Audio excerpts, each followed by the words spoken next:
Si los empresarios entraran al mercado queriendo ser Messi, queriendo ser Cristiano Ronaldo, van a salir decepcionados. Hola grandísimos, ¿cómo están? Estamos acá una noche más con ustedes para compartir nuestras experiencias, también un poco de datos sumamente importante. Recuerda que si eres emprendedor o eres empresario que empieza en su línea creciente, este es el espacio para ti. El día de hoy vamos a estar abordando el tema: formalizar nuestro emprendimiento siempre va a ser buena idea. ¿Por qué? Porque desde acá, desde el programa y desde Jugosval, siempre promovemos la conciencia y el hacer las cosas de manera correcta. Esta noche nos acompaña Francisco Ceballos, abogado, especialista en Derecho Tributario y Financiero, con quien vamos a estar hablando precisamente de todas esas ideas, esas iniciativas y esas cosas que debes tener en cuenta cuando empiezas a emprender y cuando ya tu negocio empieza a crecer para hacerlo exitoso en el tiempo. Así que no te pierdas ni un solo segundo. Recuerda seguirnos en nuestras redes sociales, Los Grandísimos, y los ecuatorianos las tenemos grandes, te las dejamos acá. Síguenos y suscríbete para que no te pierdas ninguno de nuestros episodios. Así que vamos ahí, empezamos, grandísimos.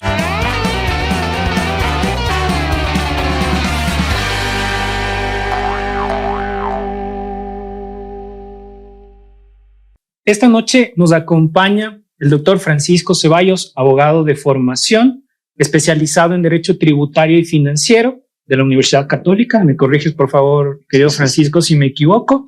Y actualmente socio y controller del estudio jurídico Ceballos y Novoa.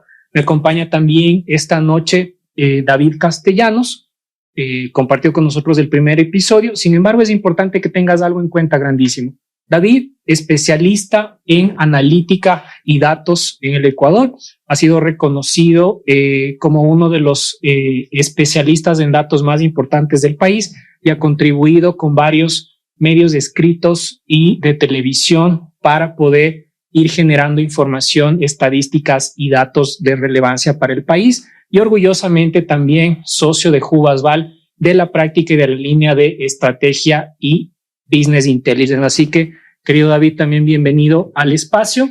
Y los dos no se van a salvar de la pregunta religiosa que tenemos acá en el programa, que es: ¿por qué las tienen grandes? Así que, querido Francisco, bienvenido al programa. ¿Y por qué las tienes grandes? Bueno, yo las tengo grandes porque también fui un emprendedor. Hoy en día tengo un exitoso negocio, una exitosa empresa, en la cual pues tenemos la oportunidad de generar 25 empleos y sobre todo tratar de cambiar un poco este paradigma del abogado tramposo, del abogado pillo. Sí, es los paradigmas que uno tiene que romper, y lo hemos hecho desde la ética, desde la moral, desde los valores, y hemos llegado a conformar un grupo humano importantísimo. Y pues también es una empresa, ya no es un emprendimiento, es una empresa. Así que sí, pues hay que tener las ganas para eso. Y para mantenerla, ¿no? Sí, ya el estudio jurídico pues tiene sus años. Yo tengo más de 15 años de ejercicio profesional. El estudio jurídico tiene 7 años y pues nada, estamos bien encaminados, bien enrumbados, y pues nada, por eso las tenemos grandes. ¿Y tú, David, por qué las tienes grandes? Sí, buenísima pregunta, para pensarla y buscar datos a ver cómo la respondemos. Lo que te diría, en mi caso, es porque he tenido la capacidad de supervivencia, porque están los 4 mundos. Y alguien diría, ¿cuáles son los 4 mundos? He trabajado en el sector público, he trabajado en el sector privado, he sido consultor independiente y también soy docente. Entonces he aprendido a adaptarme literalmente a lo que venga, ¿no? En la pandemia me tocó reinventarme, botarme el trabajo y ver qué hago, comerme la camisa. Pero todo eso me ha generado experiencia y me ha sumado una oportunidad de creérmela a mí mismo, ¿no? Y de hoy en día disfrutar de logros que creo que cuando uno se las propone las consigue. Así que grandísimos, al igual que ustedes que nos siguen, las tenemos grandes porque nos inspiramos, la luchamos y la peleamos todos los días. Así que quiero empezar con ustedes este programa que lo hemos denominado Formalizar nuestro emprendimiento siempre será una buena idea. Coincidirán conmigo, querido Francisco y querido David, en que la informalidad en los negocios hace que muchas cosas se hagan de la manera incorrecta, que evadamos cierto tipo de responsabilidades y por eso siempre va a ser una buena idea formalizarnos. Entonces, ¿qué opciones de constitución de compañías podrían tener los emprendedores que están en ese proceso de crecimiento? Podría haber incluso emprendedores que están en esa fase de idear el negocio, de idear el emprendimiento y que dicen, bueno, veamos qué quiero hacer. ¿Qué opciones tienen esos emprendedores que están o en ese punto de empezar o que ya empezaron y necesitan darle un poco más de figura o de consolidación a sus empresas? ¿Qué nos puedes decir, Francisco? A ver, yo estas consultas se las absuelven todas las semanas. Pero no nos va a ir a pasar factura. No, pero estas preguntas entonces. Yo siempre les pregunto a los empresarios, a los emprendedores, si tienen un negocio de subsistencia o tienen un negocio que de alguna manera puede ser un poco más escalable. Porque una tienda de barrio sí es un negocio, mueve la economía, compra, vende, tiene sus proveedores, tiene sus clientes, tiene su marketing, tiene su letrerito, tiene su imagen, tiene su logo, tiene su marca, tiene todo lo que puede tener una empresa grande, pero es la tienda de barrio, la tienda de la señora María de acá o la frutería. Esos son negocios de subsistencia y no necesariamente requieren de una formalización. Para eso el sistema tributario tiene regímenes simplificados que lamentablemente están muy mal normados. El gobierno anterior, pues lamentablemente destruyó un poco el sistema, este sistema que les apoyaba bastante, pero básicamente no necesitas escalar a una sociedad. Ahora, cuando tu negocio, tu frutería, ¿sí? tu tienda de víveres, resulta que ya va siendo un poquito más grande, ya va siendo un micromercado, ya mueves un poco más de capital y con ese capital mejoraste tu calidad de proveedores, mejoraste tu nivel de crédito, ¿cierto? Ya no te dan un crédito a 15 días, te dan un crédito a 30 días, 45 días. Bueno, pues este factor multiplicador del crédito te puede llevar a poner otro micromercado. Y con 2 micromercados puedes llegar a tener un tercero, un cuarto y un quinto micromercado. Entonces, de la tienda de barrio, de la frutería, del taller de mecánica, puedes escalar. Todos los negocios pueden escalar dependiendo la visión con la que tengas. Entonces, cuando tú empiezas a escalar, te vas dando cuenta de que tienes otro tipo de necesidades. Necesitas ya un administrador, necesitas una contabilidad un poquito más formal, necesitas un sistema contable porque resulta que llevas de inventario en tu ferretería. Sí, entonces ya no es una ferretería en un local de 30, 45 metros cuadrados. Ya es una ferretería en el cual inclusive necesitas un sistema contable para llevar el inventario. Entonces, cuando tú empiezas a escalar, ahí es donde es importante contar con una asesoría adecuada, sobre todo en el manejo económico y financiero. Cuidado y te vayas a llevar a tu familia con el negocio. Sí, eso también es importante. Uno empieza con capital propio, luego empieza creciendo con el capital de los amigos, de los familiares, luego empiezas con el capital bancario, vas con los créditos. No con el chulco. Y luego, ojalá termines en el mercado de valores. Imagínate, y sigue siendo la misma tienda, sigue siendo el mismo micromercado que podrá haber sido una bodega y luego te llamas La Favorita. Sí, siempre los negocios grandes empiezan siendo negocios pequeños. Entonces, en ese proceso es importante identificar en qué momento requiere ser una sociedad. ¿Qué implica una sociedad? Una sociedad es un contrato, como la sociedad conyugal. Cuando tú te casas, firmas un contrato que se llama matrimonio y creas una sociedad conyugal donde tienes bienes. ¿Cierto? Donde si compras un carro es de los dos. Y si te divorcias, partes del perro y partes del carro, como dice la canción. Claro. ¿Cierto? Sí. Lo mismo pasa en una empresa. Firmas un contrato de sociedad con tus socios. Muchas veces son tus propios empleados con los que arrancaste y vas creciendo. Hoy en día, la legislación ecuatoriana prevé la posibilidad de que tengas una sociedad de acciones simplificadas con una persona. ¿Sí? Entonces, el emprendedor muta a ser una persona. ¿Sí? Y detrás de esa persona siempre está una familia, ¿ya? Y conforme vas creciendo, pues puedes sumar otros socios, puedes sumar otros accionistas que vienen con capital o vienen también con otras formas de inversión. Tienes accionistas ya que son un poco más grandes que tienen alcance, por ejemplo, a una red de proveedores, ¿sí? Entonces, hay que identificar en qué momento es necesario llevar a esa formalización, no solo por cumplir con el Estado, no solo por cumplir con los impuestos, por la afiliación al IES, y bueno, pues es caro también aquí en Ecuador el tener una empresa, pero sobre todo para hacerle sostenible. Sobre todo para hacerle sostenible. Y eso te iba a decir.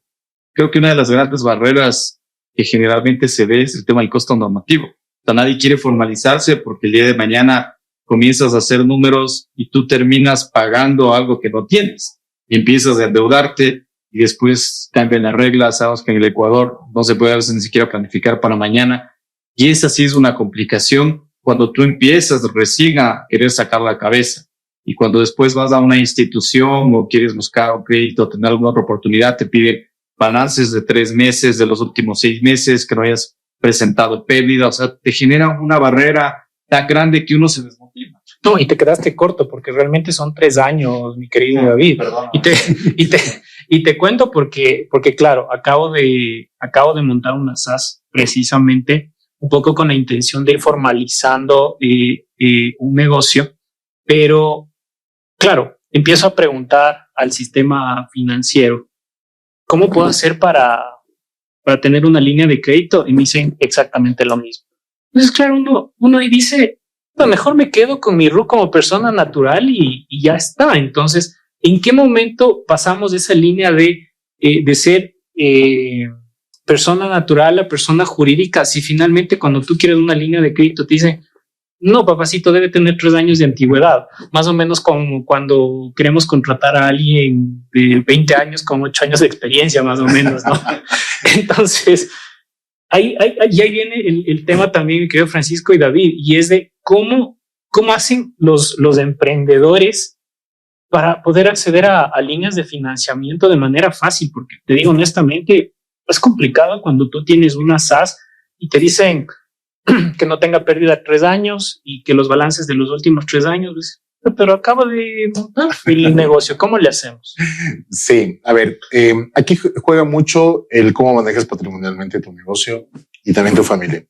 Las empresas que están naciendo, el banco le va a pedir una garantía al accionista mayoritario. El accionista mayoritario es el que va a firmar solidariamente todas las deudas que van a tener las empresas inicialmente. Entonces, eso es un requisito porque obviamente los bancos tienen que cuidar de que trabajan con dinero de terceras personas. Pero llevar una adecuada contabilidad es importante, ¿sí?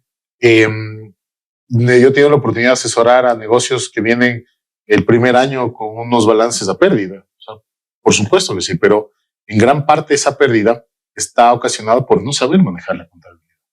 ¿Ya? Si tú sabes manejar la contabilidad, puedes salir con balances, pese a que los primeros años son duros, pero puedes salir con balances bastante limpios. Ahí es donde viene la necesidad de tener una asesoría financiera y tributaria adecuada. Entonces, los negocios, por ejemplo, tú haces una inversión importante. Entonces, digamos que te quieres poner una empresa de lavado de autos. ¿Ya? Puede parecer un negocio chiquito, pero mira cuánto cuestan las máquinas, mira cuánto cuestan las bombas, mira cuánto cuesta el arriendo, todo lo que tienes que implementar.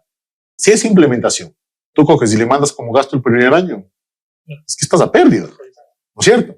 Pero si tú coges esa inversión y le activas en tu contabilidad, ¿sí? Y le botas a 5 años, partiste el gasto en 5 años. Claro. Y el primer año no vas a salir con pérdida.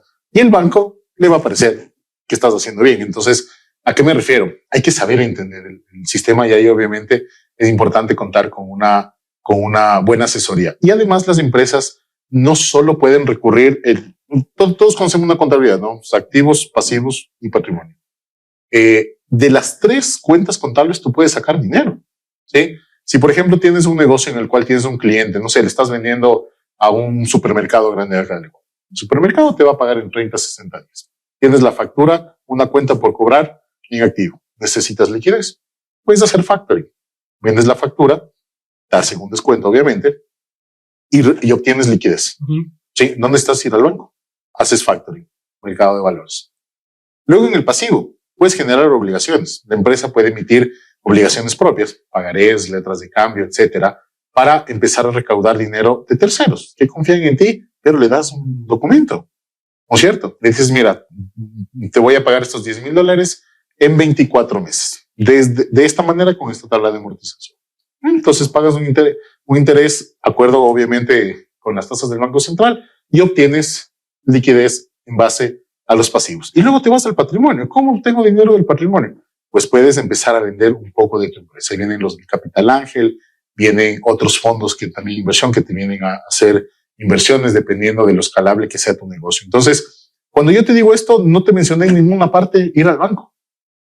¿Ya? Y es todo el manejo contable, financiero y de riesgo que pueda tener tu negocio. Entonces, también es mucha creatividad y no quedarse en, y ahora el banco, o sea, si tú vas primero al banco, créeme que te va a decir, vaya por la sombrilla. Exactamente, vaya por la sombrilla. Mi querido David, para nuestros seguidores, de manera rápida, tenemos la SAS, que es la de la de simplificación de acciones. Tenemos la compañía limitada, tenemos las SA y las CA, ¿no? Las sociedades anónimas. Las sociedades anónimas.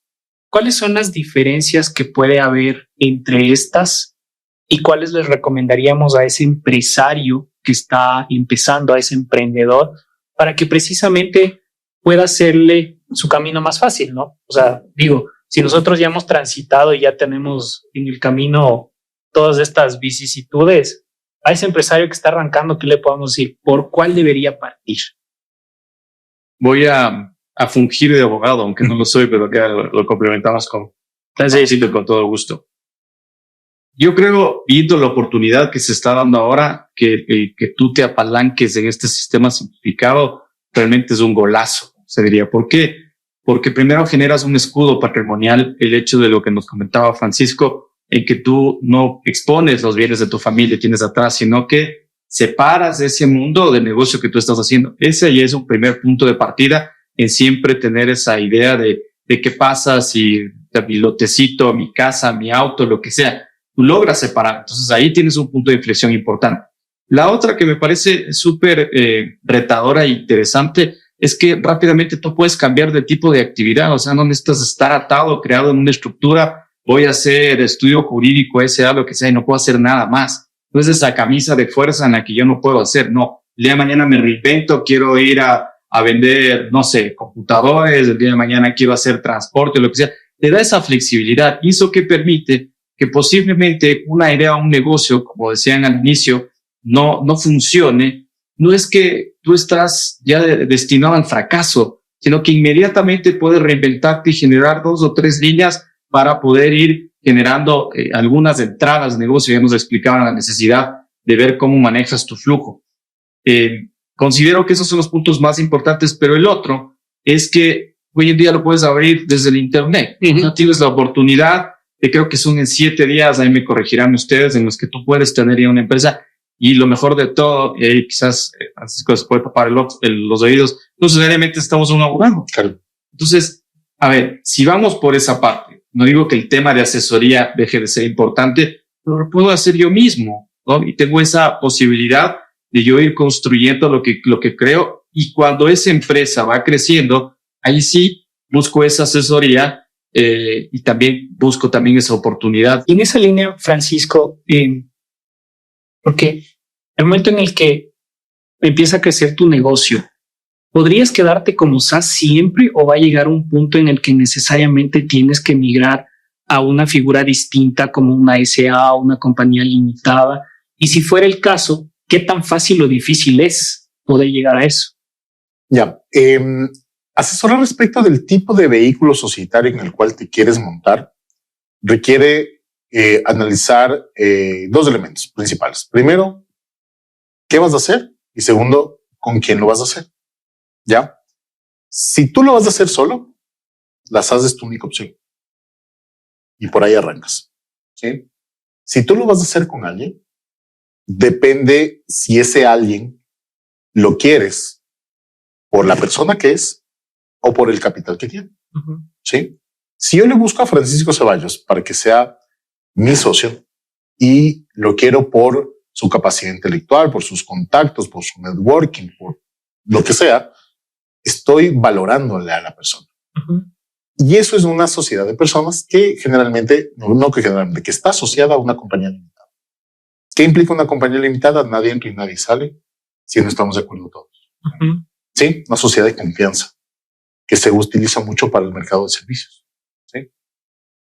Si es que a ti te importa el capital que tienen Frescos Verdes, a mí me importa que Julio, que David nos pongan $10,000. Bueno, a mí me interesan los verdes, ¿cierto?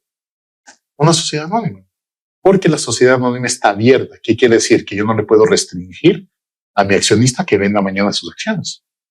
¿De acuerdo? Entonces, esas preguntas son importantes y claro, ahí lamentablemente no tienes al internet que te ayude respondiendo estas cosas, ¿no es cierto?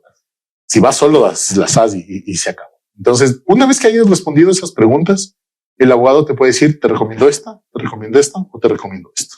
¿Sí? La compañía limitada es mucho más sólida, mucho más fuerte en cuanto a la atadura entre los accionistas. La sociedad anónima es completamente abierta y las haces un intermedio entre los dos. Porque si bien tiene acciones que son transables libremente, tú puedes tener un acuerdo de accionistas en el cual dices, no vamos a vender las acciones por 5 años.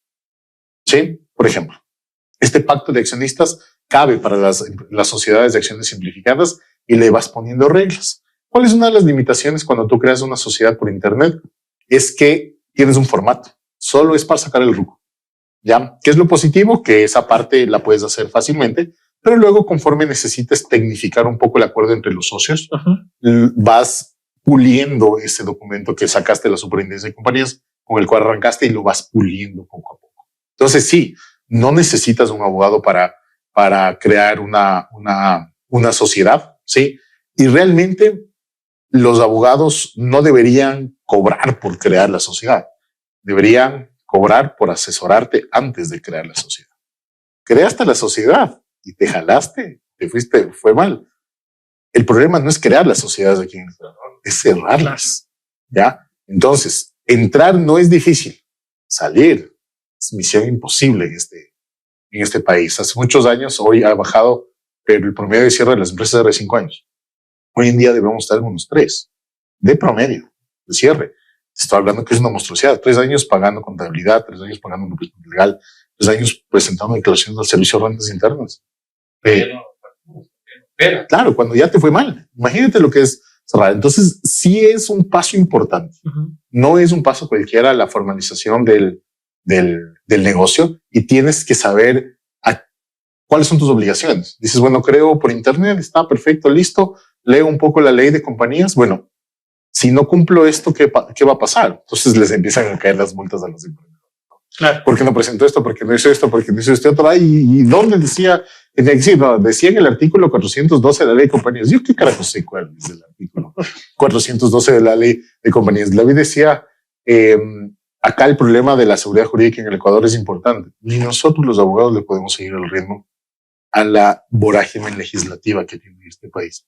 En los últimos 2 meses se han aprobado 2 leyes tributarias. Sí. O sea, es una barbaridad en cuanto a la seguridad jurídica que tenemos acá en el país. Y por decirte solo las normas que más se conocen, se han aprobado una cantidad de leyes impresionantes. Recién nomás se aprobó una de salud mental que reformó la forma de citación de los juicios. ¿Qué tiene que ver la salud mental? Pero ahí está, metida en un artículo al final. Y bueno, hemos hablado un poco de cuáles son los beneficios de constituir una SAS, de constituir una sociedad, etcétera, etcétera. Y tú topaste un tema súper importante, Francisco, y es que los emprendedores luego nos empezamos a topar con la sorpresa de que no presentó el anexo de ni sé qué, no presentó el asiento de ni sé cómo. Rápidamente, ¿cuáles son esas obligaciones? Porque si bien es cierto, tenemos beneficios de conformar una SAS, claro, pero ¿cuáles son esas obligaciones primarias que tienen que cubrir todos esos emprendedores que van por una SAS? Ok. Dos tipos de obligaciones, las tributarias y las societarias. ¿Sí? Hablemos, por ejemplo, de una SAS de 2 personas, que es lo más común, ¿no? En materia tributaria, abrir el registro único de contribuyentes, presentar las declaraciones semestrales, realizar las retenciones si es que el Servicio de Rentas Internas te pone un catálogo de agentes de retención. Dependiendo de la actividad.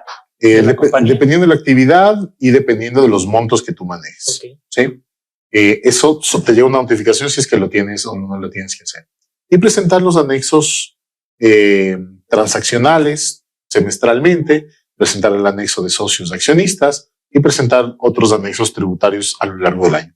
Todo eso, de alguna manera, se lo encarga el contador. Tú puedes constituir una sociedad sin necesidad de un abogado, pero no sin necesidad de un contador. Ya. El contador tiene que estar ahí necesariamente para ayudarte a cumplir todas estas obligaciones. Luego de ese cumplimiento de obligaciones deriva el pago de impuestos. Entonces, lo más importante es, por ejemplo, los IVAs. Tú empiezas a facturar, ¿cierto? Entonces, tú emites una factura por 5,000, por 10,000, por 1,000, por... Todas esas facturas tienen un IVA. Depende de la actividad que te dediques, supongamos que tienes IVA. Cobras ese IVA y luego le tienes que entregar al Estado ese IVA.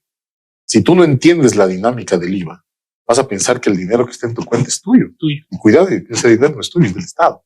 Solo que el Estado o sea, eres agente de retención. Eres un agente de percepción en ese caso. Es un poco más distinto, pero tú percibes de ese valor, te lo quedas hasta que lo declaras y le entregas al Servicio de Rentas Internas. ¿No es cierto?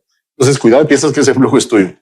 Y luego anualmente pagas un impuesto a la renta que en los primeros años, obviamente, dependiendo del nivel de tu facturación, puede llegar a ser bastante bajo y luego pues ya empiezas a ir al régimen común. Eso en la parte tributaria. Sí, hay que tener en cuenta algo, Francisco, y es que aun cuando tu compañía no facture, ¿no es cierto? De todas maneras tienes que hacer la declaración del IVA, aunque sea en cero. Correcto. Pero debes tener mensualmente todas tus declaraciones de IVA. Correcto. Lo que pasa es que el IVA se hace mensual o semestral. Ajá. Sí, la mayoría de empresas que se abren son semestrales para justamente bajar un poco la cantidad de horas que se necesita destinarla por las empresas al cumplimiento de obligaciones fiscales. Sí. Entonces, sí, si no facturas, si no tienes actividad, si no tienes empleados, igual tienes que hacer. Formalidad. Es un tema de formalidad. Sí. Y luego vienen pues las obligaciones societarias que las tienes que cumplir generalmente una vez al año, que es reunirte con los socios, revisar el balance, aprobar un informe de gerente general en la parte más básica, ¿no? Y decidir si se reparte o no se reparte utilidades. Entonces, eso tienes que presentar anualmente a la superintendencia de compañías y cumplir con esa obligación de presentación anual de la información. ¿Sí? Entonces, hasta ahí viene de alguna manera la parte societaria. Y una tercera pata, si tienes obviamente trabajadores, pues vas a tener que cumplir con todas las obligaciones en materia laboral. Empieza por abrir tu número patronal, abrir un usuario en el Ministerio de Trabajo, registrar los contratos en el Sistema Único de Trabajadores, registrar al trabajador en el IES, empezar a aportar al IES respecto de salarios de tus trabajadores y ir cumpliendo todos los meses con la seguridad social. Al final del año, si tienes utilidades, pues entregarles el 15% de participación de utilidades a los trabajadores y más o menos con eso tienes cumplido las obligaciones básicas de la empresa. Ojo, esto, así no seas una empresa, igual de alguna manera lo vas a tener que cumplir. O sea, si tienes un negocio propio y no llevas una libreta, aunque sea de ingresos y gastos, o sea, es que no sabes si vas a perder o vas a ganar, ¿no? Entonces son obligaciones básicas que se tienen que cumplir. Igual si tienes una tienda chiquita y tienes un empleado, igual vas a tener que abrir el número patronal, pagar el IES y hacer todo lo que necesitas. Ahora, tú citabas, Francisco, hace un momento que han habido varias leyes que han venido en las últimas semanas, en los últimos meses aprobándose y que probablemente eso vaya cambiando la dinámica de el empresario, el emprendedor que decide lanzarse por un nuevo negocio. ¿Es o no es rentable emprender en el Ecuador? ¿Qué crees tú, mi querido David? A ver, yo empezaría diciendo la famosa frase de dato mata relato. ¿Por qué? Porque primero, en el Ecuador más o menos existen como 900,000 empresas. Y de esas 900,000, casi el 92% son empresas o pequeñas o las que son un poquito más grandes y con las micro, más o menos así. ¿Qué te quiere decir eso? ¿No? Que el gran universo está atomizado en lo que estamos justamente conversando los emprendedores. Y ese 8% que te queda son empresas medianas y las gratis. Sí, no, los gratis. Pero cuando regresas a ver el tema de facturación, la pirámide se invierte, porque ese 92% de ventas corresponde a las medianas y a las grandes y el 8% solo a las microempresas. Y del otro lado, retomando un poco lo que decíamos al inicio, ¿quiénes dan empleo en el país? Son justo las micro y las pequeñas empresas, porque si multiplicas esos más de 800,000 empresas en grandes nubes que tenemos. Esas son las que generan empleos, son las que pagan impuestos, son las que tienen que absorber costo normativo, etcétera, etcétera. ¿Es costoso y laborioso? Sí, pero hay claros ejemplos de que sí se lo puede hacer. Es decir, con lo que nos comentaba también Francisco en el tema contable, hay una oportunidad, si bien hay una barrera, pero creo que también es un poco una parte de cultura, ¿no? Porque el ecuatoriano le tiene a veces miedo al tema de formalidad porque no lo entiende. Y cuando uno no entiende, desconfía. Y cuando desconfía, no lo quiero hacer y me voy por la tangente. Pero ¿qué pasa cuando ya llegas a ser tan grande y primero trabajaste con el RUC de tu esposa y estás ya llegando a los $100,000? Después abre el RUC de tío, después de no sé qué. Y comienzas a ir esparciendo un montón de cosas que después del día de mañana, como sea, no tienes control de nada. Y si no tienes control, después, ¿cómo quieres buscar un tema de que tú puedas ser constante en el tiempo? Sobre eso yo te diría que creo que la oportunidad importante, si bien es difícil ser formal en el Ecuador, pero quienes han logrado dar ese salto hacia adelante, creo que hay casos de éxito muy importantes. Y perdón, ahí complementar un poco lo que dice David y para alentar también a las personas que están en esta situación, es importante formalizarse porque a nosotros no nos gusta pensar en qué va a pasar si nos morimos. Pero el único requisito para morirnos, todos los que estamos aquí presentes, lo cumplimos, es estar vivos. Claro. Es el único requisito que necesitamos para morirnos. Entonces, ¿qué pasa con el RUC de esa persona natural que se muere? ¿Qué pasa con el negocio? Entonces, técnicamente sigue andando, sigue abierto y sigue teniendo responsabilidades. Técnicamente el RUC ya no sirve para nada. Porque el RUC va atado a la cédula y está atado a la persona que necesita tener vida para que ese RUC funcione. Entonces, no es que tú te mueres y tu esposa o tu esposo puede seguir con tu RUC trabajando. No, se notifica al registro civil y ¡pac! Hasta luego. Tienes que sacar un nuevo RUC como algo que se llama sociedad indivisa, que no les voy a explicar porque sería una hora de explicar la sociedad indivisa. Entonces, claro, y legalmente ahí qué se hace, porque puede pasar, ¿no? Claro, no, por supuesto. Y a mí me ha pasado varias veces. Pasó le voy a contar el caso más anecdótico. Es un gran colegio aquí de Quito que trabajaba con el RUC del papá. El señor tenía más de 80 años. Más de 80 años. Y obviamente pasó lo que tenía que pasar. Se murió el señor. 3 herederos más su esposa. Bueno, ¿y ahora qué hacemos? ¿Qué hacemos con el colegio? ¿Cómo cobramos las pensiones y ahora las facturas? Todo estaba atado al señor. Cuentas bancarias, todo. Imagínate todo el proceso que implica. Entonces tienes que hacer una posesión efectiva, ir a un notario, tomar posesión de los bienes, con esa posesión efectiva inscribir en todos los registros donde tienen los bienes y abrir un RUC de la sociedad indivisa, que es la herencia que dejó este señor, y con ese RUC seguir funcionando. Pero si la familia está de acuerdo, porque si no está de acuerdo, ¿qué pasa? Completamente. O sea, en este caso, por suerte, todos los hijos trabajaban alrededor del colegio y estuvieron de acuerdo, pero sí, si es que uno no está de acuerdo, olvídate. O sea, viene un juicio de inventario, no, se acabó el negocio. Se acabó el negocio completamente. Ahí, pescando río revuelto, alguien puede decir y va y les compra, ¿no? El negocio se queda con un negocio. Entonces, sí es importante tomar en consideración esto, porque pasa muy comúnmente. Todos los días se mueren personas que tienen negocios o que viven de algo. Si tienes una empresa, en cambio, la empresa subsiste, trasciende a la persona. Entonces, es un tema que sí, yo les traigo mucho a colación a mis clientes que ya están en un nivel en el cual tienen que avanzar hacia una formalización. Porque definitivamente, más allá de lo que tú nos has dicho, siempre cuando caemos en este tema de el RUC, y el RUC no vive más allá del tiempo de la persona, siempre vas a tener como que esa persona o el momento de los repartos y toda la vaina es un relajo en donde siempre será mejor tener como que establecido una compañía o un RUC que le sobreviva, como tú decías, a las personas. Porque si no, solamente empezando por la posesión efectiva, es todo un trámite y un mierdero, ¿no? Ahí sí vas a necesitar abogado. Sí, ahí sí vas a necesitar abogado. Esos son de los trámites. O sea, esperando que no, pero sí, si es que todo va bien, es algo que lo puedes solventar en unos 15 días.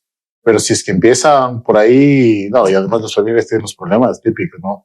Es que el David me vio mal cuando tenía 10 años. No, y a mí mi papi me dio esto en vida. Ah, y solamente no, mi papi y yo sabíamos. Eso es un cuento de siempre. Claro, no, yo ahorita tengo un caso bien complejo porque 2 chicos que su papá se murió cuando ellos eran muy, muy chiquitos.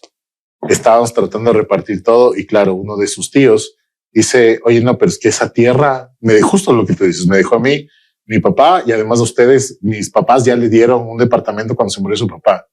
Entonces y ahora cómo le revivo a los señores para ver cuál era la intención. Cuando les regaló el departamento a 2 menores de edad, niños, cuando se murió su papá. O sea, además, ¿cómo traes a colación ese tipo de cosas después de tantos años? Entonces sí, es mejor que en los negocios se busque la formalización con la finalidad también de evitar estos temas, ¿no? Y ojo, no es que se acaba ahí el problema, porque si es que una persona es propietaria de acciones y tiene más de un heredero, 2, 3, 4 hijos. Entonces ellos tienen que ponerse de acuerdo para que uno los represente, salvo que decidan partirse las acciones en partes iguales. Ya, entonces la empresa se empieza a atomizar y son los problemas de las empresas familiares. Por eso ahí necesitas también abogado para hacer un protocolo familiar y ponerse de acuerdo qué va a pasar antes de que una persona fallezca. ¿Sí? Entonces pones reglas de alguna manera y luego respetas los acuerdos que escribiste. Y el gobierno familiar es otro tema que nos podría dar para todo un programa. No, y eso es interesantísimo. Es interesantísimo. El 90% de los negocios se hacen en el mundo entre familiares o partes relacionadas. O sea, es que es imposible. ¿Por quién le prestarías dinero? ¿A un primo, hermano de otro tuyo o a alguien que venga por ahí? Es que es obvio. Las personas, a los seres humanos, pues tenemos afinidades. Por supuesto que sí. Entonces las empresas familiares tienen muchos problemas, pero también tienen muchas virtudes. La cohesión que puede, en momentos de crisis, cuando la familia está unida, la empresa sale adelante. Y eso es importante porque, al menos en el Ecuador, todo lo que tú llegas a ver, las empresas que existen, todos son empresas familiares. O sea, ahí es una constitución que trasciende, que después igual hereda, pasa en el tiempo. Quizás ahora tengamos ya ciertos procesos de disrupción desde lo que sucedió en la pandemia, pero me parece como igual tú dices, o sea, tú buscas asociarte con los pares, solo fíjate dónde vives. Donde vives, buscas gente que te quede viendo bien, que esté chévere, que el conjunto donde estás quede bonito. El colegio de tus hijos. El colegio de tus hijos. Buscas tus pares. O no me voy a ir quizás a una zona donde hay un tema religioso que no conmuta conmigo. Entonces todas esas cosas influyen, y porque somos justamente personas a buscar esos temas, como tú decías, de afinidad, o algo que va mucho más allá. No sé si es el sexto, el séptimo sentido, pero algo debe haber, ¿no? Por eso la formalización ayuda muchísimo a evitar este tipo de subjetividades y hacer las cosas a tiempo previene justamente los conflictos. Para evitar saber si es que el hijo le dejó o no le dejó la empresa en vida, bueno, pues se hace un testamento. Sin duda. Y en tu experiencia, mi querido Francisco, ¿es verdad esto de que se dice siempre de que la tercera generación se come la herencia de la familia? Bueno, ahí es una pregunta más de estadística maravilla, pero sí, o sea, hay casos en los cuales las empresas han trascendido completamente, ¿no? Pero, o sea, el padre rico, hijo pobre no solo es un libro, es una realidad que se ve bastante. Y es sobre todo porque el padre fundador es un ser complejo, ¿no? Porque él puso la primera piedra, porque él se sacrificó, porque él tenía madrugadas, porque él era el que conducía el camión para dejar las frutas en el mercado antes de tener una flota de vehículos. Y claro, cuando tiene un hijo, pues bueno, el hijo ya nace de alguna manera un poco más sólido, ¿no es cierto? Pero viendo todavía el esfuerzo de su padre, viendo el hijo del hijo, el nieto, sí, del padre fundador que ya tiene su billete. ¿Qué hacen los abuelos? Mucho es que te mima, ese es el trabajo de los abuelos. Entonces mímale al que te va a manejar la empresa en la tercera generación y vas a ver lo que pasa con la empresa.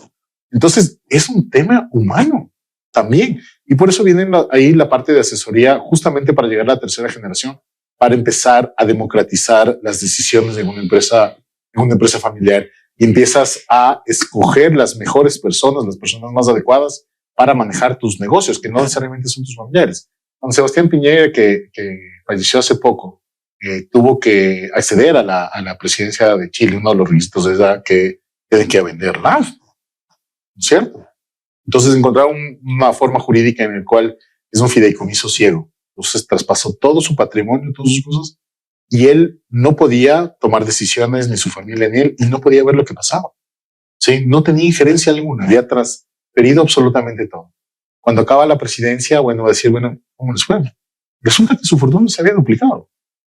Sí, este fideicomiso ciego era mejor administrador que él y sus hijos. Se fue a su casa y disfrutó de su trabajo.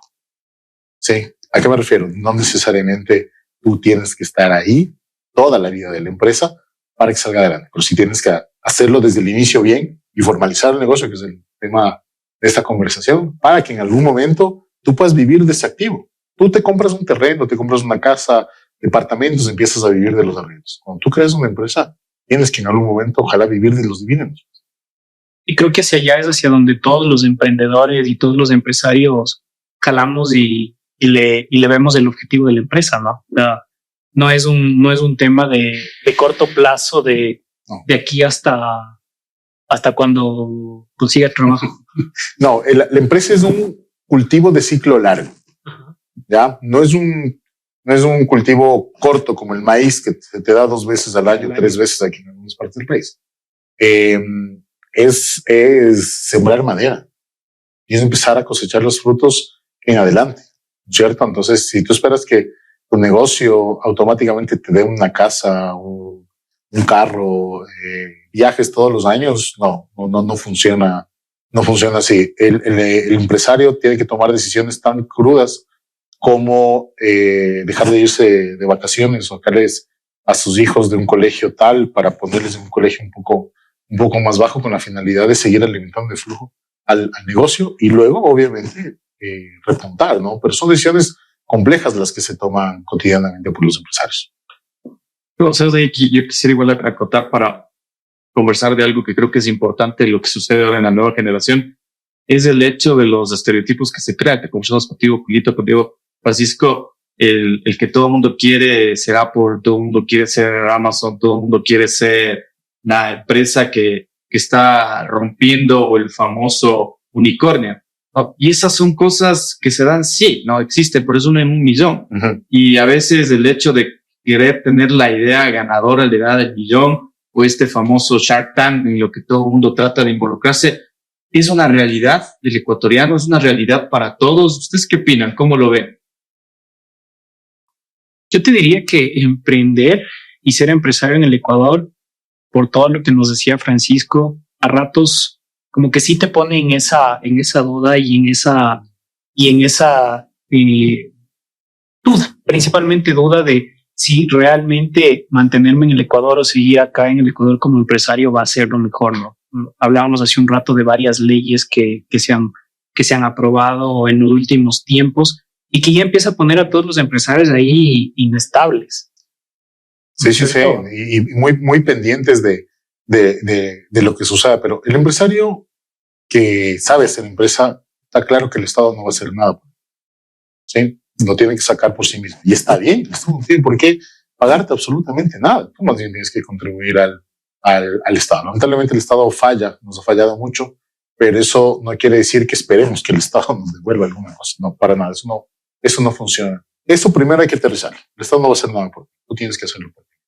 Y segundo, aterrizar las expectativas sin perder de vista el horizonte, entender que para llegar al objetivo tienes que dar pasos, ¿no es cierto? Y que tu camino no es en línea recta, sino es absolutamente sinuoso. Y en tercer lugar, no esperar tampoco ser el nuevo unicornio y llenar las páginas de los periódicos y de las revistas de economía. Eso no va a pasar.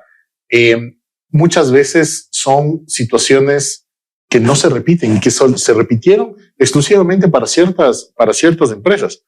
Yo les ponía, a mí me gusta mucho el fútbol y yo heredé de mi abuelo el escuchar 3 partidos a la vez.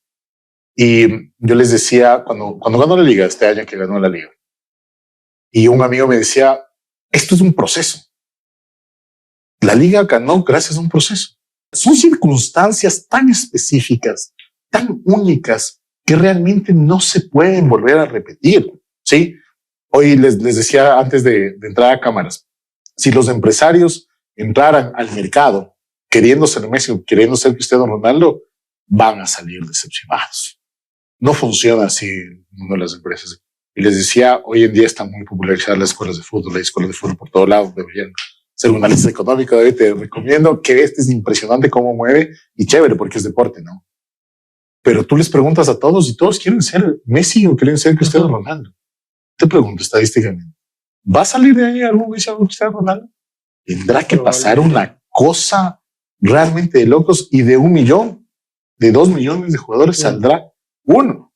Siempre. Antonio Valencia, capaz, pero ahí. Claro, y siempre y cuando y es lo que pasa, por ejemplo, con el proceso del Independiente del Valle. Saca miles, cientos de jugadores. ¿Cuántos realmente terminan trascendiendo? Realmente van a ser muy pocos, pero ahí está justamente el proceso, ¿no? Seguirlo intentando y arrancar la empresa. Y si se cae la empresa, volverla a levantar. También hay que saber cuándo parar. Pues es que tocas un tema importante, quizás nos pasamos de peras a papas o manzanas, como ustedes quieran. Fútbol. Antes el futbolista ecuatoriano moría pobre. Claro. O sea, si tú regresas a ver, por ejemplo, el papá de Chucho Benítez, de Benítez, cuidando carros, claro, murió pobre después de jugar en España en esto. ¿Y por qué la analogía en tema empresarial? Porque hoy en día al jugador ecuatoriano, antes de que le den el dinero, le enseñan a hacer empresa, a ahorrar, a comprarse una vivienda. Oye, te tenía que dar de premio 40,000, no, 20,000 van inmediatamente para la entrada de tu casa. Claro. Hoy día el jugador ecuatoriano ya no muere pobre. Ya quizás no tendrá el tema de contabilidad, pero ya igual también se están formalizando. Antes era un lío también que los jugadores no sabían cuánto ganaban, no tenían todo era un tema, pero hemos evolucionado. Entonces, me parece que es un punto importante para entender qué está pasando hoy en día y finalmente tienes otra característica de una nueva generación que está haciendo algo distinto. Y ni siquiera son Messi.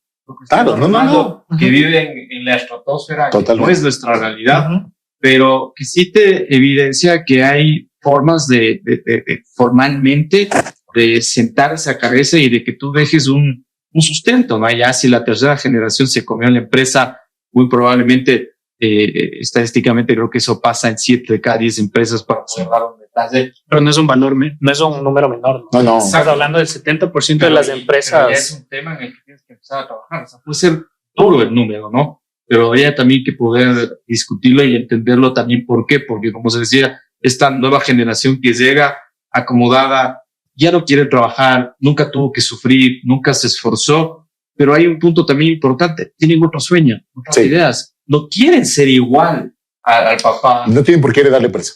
Aparte de eso, ¿no? No tienen por qué. Entonces ahí hace sentido completo lo que hablábamos hace un momento de que el gobierno familiar podría ir respondiendo y solventando ese tipo de situaciones como las que acabamos de compartir del expresidente chileno, claro, en donde le fue mejor con el fideicomiso que él estar al frente, ¿no? Entonces, pueden ser situaciones que nos van a llevar a un punto distinto o diferente a las empresas.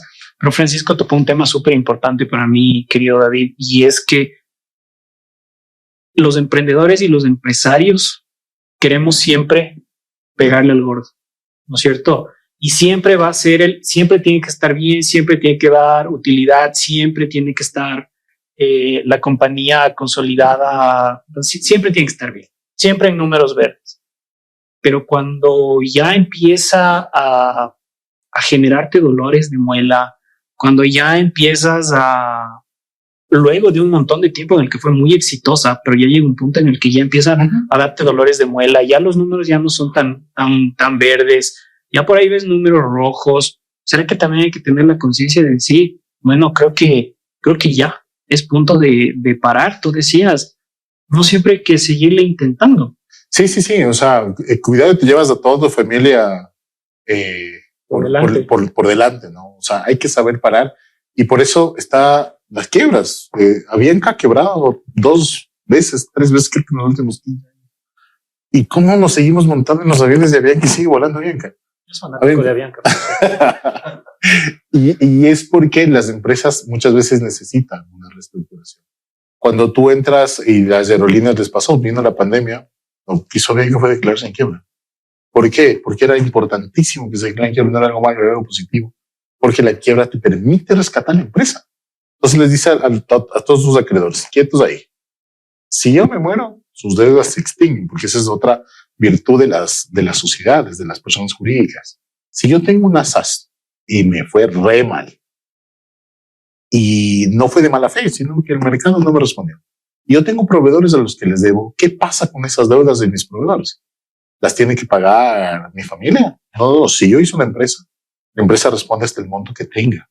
Si yo tengo en activos 200 y en una deuda tengo 1000, esos 800 pierden. ¿Quién pierde? Los proveedores.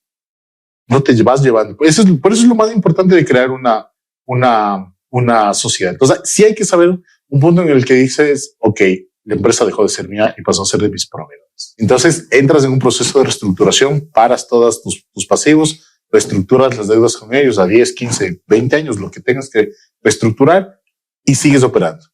Y si es que tus acreedores no quieren esos acuerdos, se cierra la empresa, se venden los aviones y van a perder.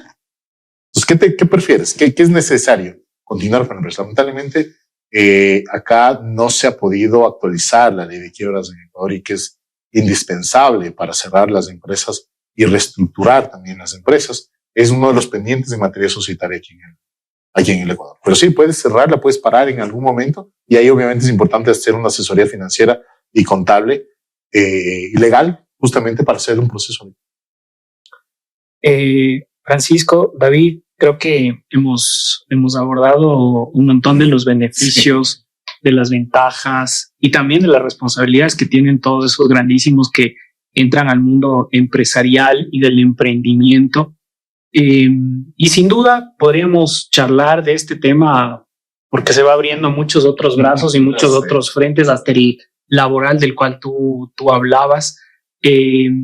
Así que, en definitiva, creo que existen muchos beneficios de formalizarse, muchas responsabilidades sin duda alguna, porque llegar a ser un empresario no es solamente hacerlo de boca, sino que realmente tienes que pagar impuestos, tienes que generar una contabilidad, balances y cosas por el estilo, pero siempre todo eso vendrá en beneficio de tu compañía, ¿sí?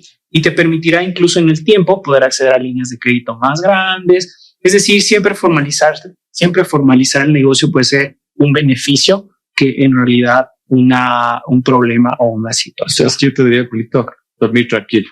Sin duda. El que tengas más mental.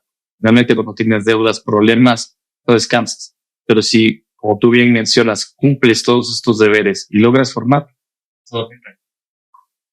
Y como tú decías, yo creo que finalmente, más allá de que porque el gobierno lo exige o la ley lo determina, por el hecho de ser responsable con un emprendimiento que finalmente tú decidiste montarlo y que nadie te obligó a hacerlo, ¿no? Entonces, si tú decides empezar empresa, si tú decides continuar empresa, asume las responsabilidades de lo que eso implica, ¿no? Claro, toda actividad tiene un riesgo, todo en la vida tiene un riesgo.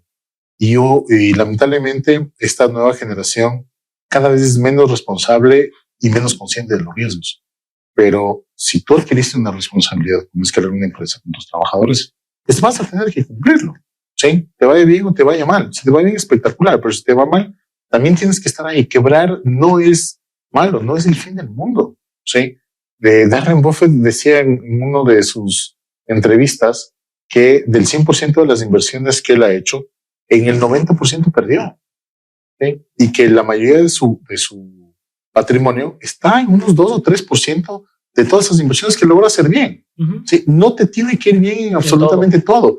Si tienes una línea, quieres abrir una línea de negocio que te parece espectacular y no te da frutos, no tengas miedo en cerrarlo. No es un fracaso, es un aprendizaje. Y eso es algo que tenemos que entender, pero siempre partiendo de la responsabilidad. Si me va mal, no voy a salir en redes sociales a culparle al gobierno o a culparle a los impuestos.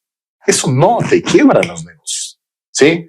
Lo que te quiebra los negocios es a veces el paro indígena, todas las cosas que hemos vivido acá en el país, y por eso la única responsabilidad que tiene el Estado ecuatoriano con todos los empresarios, con todos sus ciudadanos, es dar seguridad. Si tienes seguridad y puedes andar en las calles, tranquilamente la economía funciona. Si no tienes seguridad, cuidado, porque cualquier cosa que hagas, por más que tengas proyección de ser el nuevo unicornio, no te va a ir bien. Entonces, determinar el punto en el cual ya no es viable un negocio o tu compañía tampoco es malo. No. Puede llegar a ser inteligente si es que lo sabes manejar de la manera adecuada. Por supuesto. Mi querido Francisco, ¿cuáles son los 3 tips que les dejarías a los grandísimos que nos siguen y nos acompañan? A ver, bueno, yo creo que hay muchas enseñanzas y muchos aprendizajes que uno va obteniendo como asesor legal empresarial. Yo tengo la oportunidad de asesorar a cientos y cientos de empresas, pero creo que son 3 cosas muy importantes. Primero, no le tengan miedo a formalizar su negocio. La formalización del negocio es adquirir una responsabilidad. De adquirir responsabilidad no es nada malo. Jamás, nunca en la vida, adquirir una responsabilidad es algo inadecuado. Esa es la primera. No le tengan miedo a emprender. Segundo, tampoco sean bobos. El no tener miedo no implica que tengas impericia al momento de tener la empresa.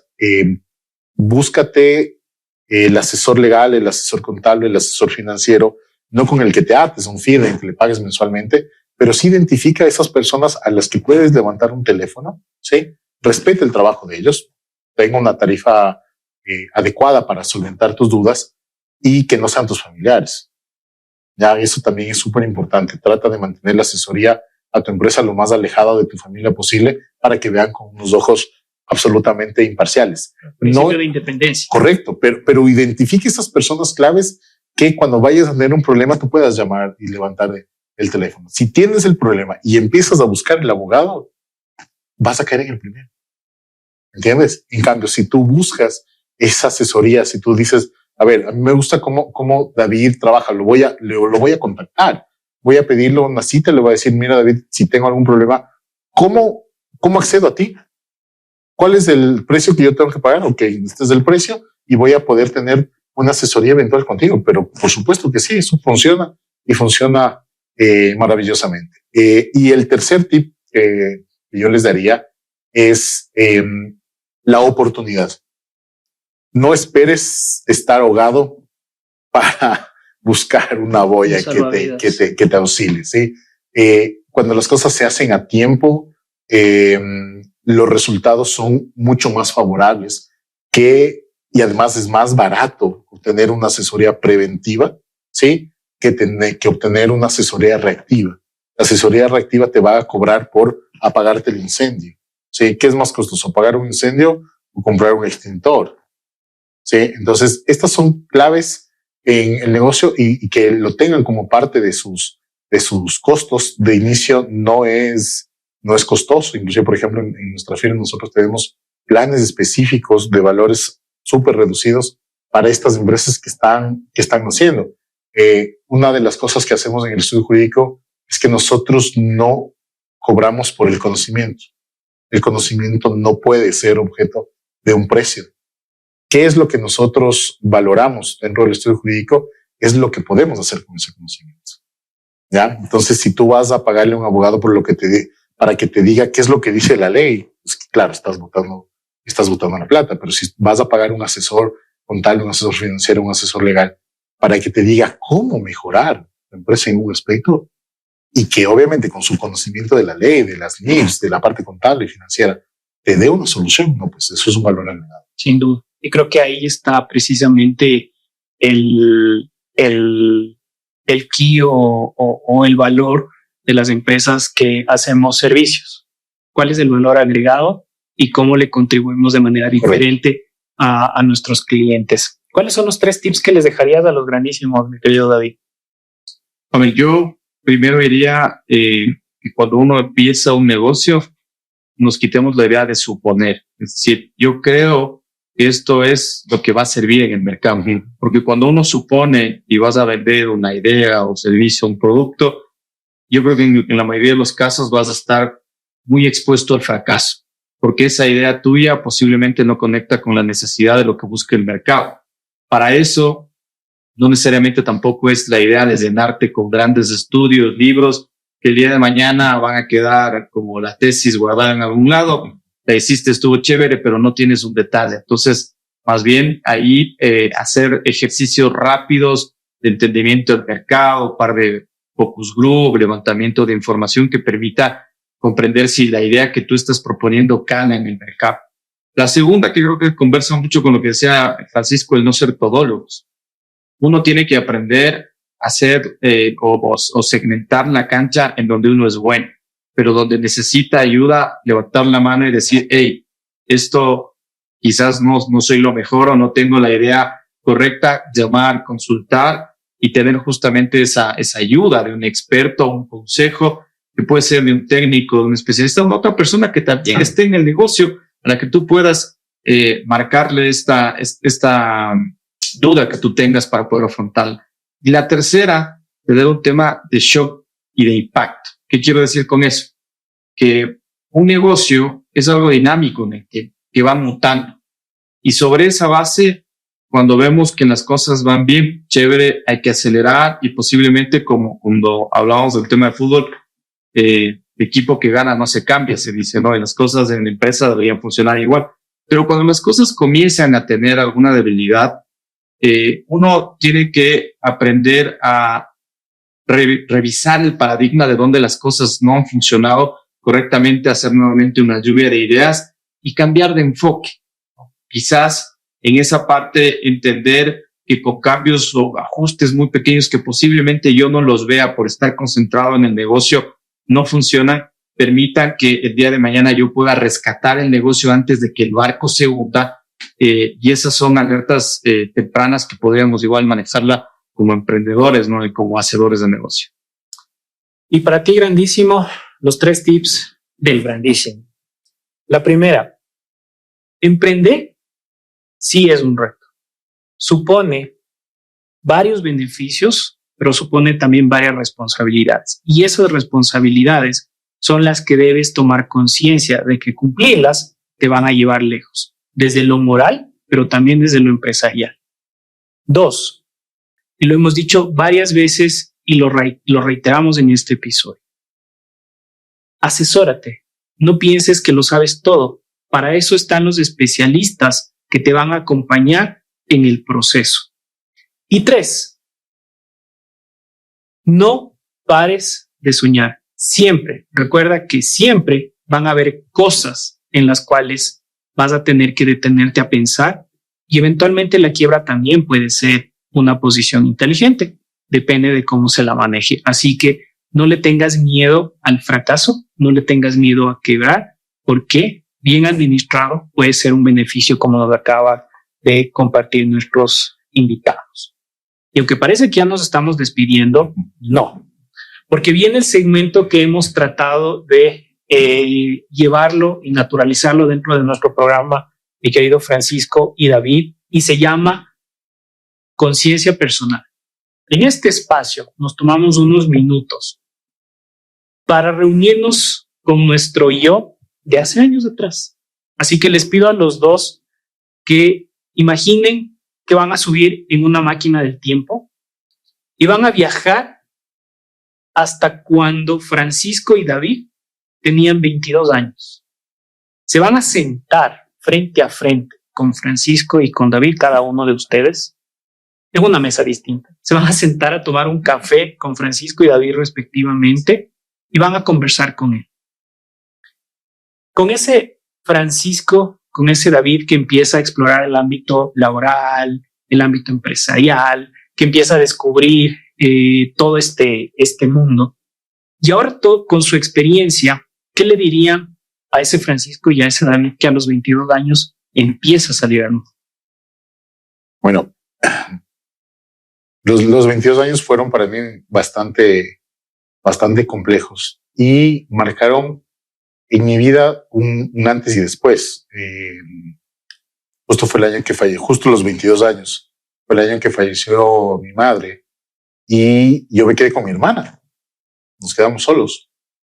Y claro, la incertidumbre todavía a la universidad faltaba porque me quedé un año más, porque trabajaba y estudiaba y falté a clases. Entonces me quedé un año más y estaba todavía en la universidad. Y yo trabajé desde los 19 años y fue un año bisagra, fue un año bien complejo, bien interesante también de muchísimos aprendizajes. Y yo lo que le diría básicamente al Francisco de 22 años es que siga por el camino en el que estaba. Creo que no se equivocó en el camino. que vea con perspectiva siempre que las cosas, por más mal que puedan estar en ese momento de la vida, al siguiente día siempre va a salir el sol. Eso traducido en la situación empresarial es así. O sea, hay días buenos, hay días malos, hay años buenos, hay años no tan buenos, hay años malos. Pero eso no quiere decir que el siguiente día te tengas que levantar y tengas que salir a trabajar, ¿no? Entonces, le diría que siga adelante, que no crea que las situaciones, por más complicadas, personales que puedan ser, te pueden echar tierra. ¿Y cómo Francisco a partir de eso puede generar una conciencia colectiva a partir de lo que aprendió? Bueno, yo creo que las vivencias personales obviamente nos van marcando muchísimo, pero a raíz de eso tú te das cuenta de las personas con las que puedes contar, con las que puedes confiar. Y interesantemente, por ejemplo, los dos socios con los que de trabajo, con los que empecé la empresa, son dos de las personas que más estuvieron conmigo, por ejemplo, en ese momento. Sí, estuvieron conmigo de la universidad, estuvieron conmigo en toda la situación. Y nada, pues hablando ya colectivamente, esa situación me llevó a darme cuenta también de con qué personas puedes confiar, y con esas personas emprendí, y con esas personas tengo mi empresa. Así que grandísimo, confía sí. En las personas, confía en lo que sabe y en lo que es. ¿Qué le dirías al David de los 22 años? ¿Cómo hacías para sobrevivir una semana con $20? Y con novia. Con novia, con amigos, con todo. Increíble. Y ahora si tú ves $20, te van en un almuerzo. Sí. Y antes uno vivía la semana para arriba y te quedaba vuelto. No lo sé. Ahí más bien sería importante preguntar esa activa a David de los 22 años. ¿Cómo le hago? ¿Cómo la multiplico? Pero hay un punto importante, y es que para mí en esa etapa, y lo que ha sido fundamental, es ir escalando poco a poco. Hoy lo que pasa muchas veces es que las personas creen que uno llega a ser gerente de la noche a la mañana. Puedes manejar personas, que puedes manejar situaciones, temas de estrés, conflictos, y que todo va a ser hermoso y fácil, ¿no? Esa gente quizás que está arriba, que maneja grandes responsabilidades, que está bien remunerada también, tenemos problemas del carajo, tenemos problemas heavies, que muchas veces cuando uno quisiera o pensaría estar ahí, a veces ni siquiera por toda la plata del mundo lo haría.